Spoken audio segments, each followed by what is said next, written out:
tutup atau masih ada pertanyaan lagi? Sudarlun Komisi Independen Pemilihan Aceh melakukan konferensi pers di Media Center KIP.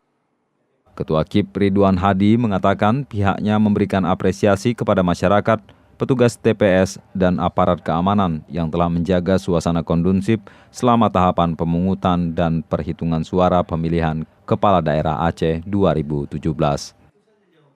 Konferensi pers dihadiri Direktur Ditsabara Polda Aceh, Kombes Sugeng, As-Intel Kodam Iskandar Muda, Hendriadi, Komisioner Komnas HAM RI Oto Nur Abdullah, dan Komisioner KIP Aceh Robi Syahputra.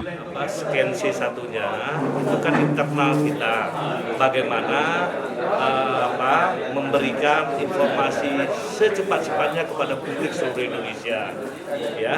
Tetapi mekanisme penghitungan suaranya, mekanisme rekapitulasi suaranya itu adalah dari hasil penghitungan suara di TPS dalam bentuk formulir C1 dan lampirannya itu, dan semuanya itu diserahkan kepada PPK melalui PPS, ya.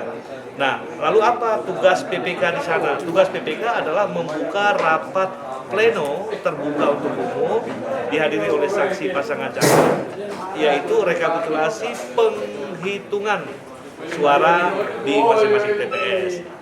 Nah, sampai dengan tanggal 27 diberi kesempatan untuk melakukan rapat pleno terbuka sekaligus menentukan siapa sebenarnya pemenang Pilkada Gubernur Wakil Gubernur Aceh 2017. Sesuai undang-undang, KIP Aceh akan mempublikasikan hasil rekapitulasi dalam rapat pleno dari tanggal 25 hingga 27 Februari mendatang.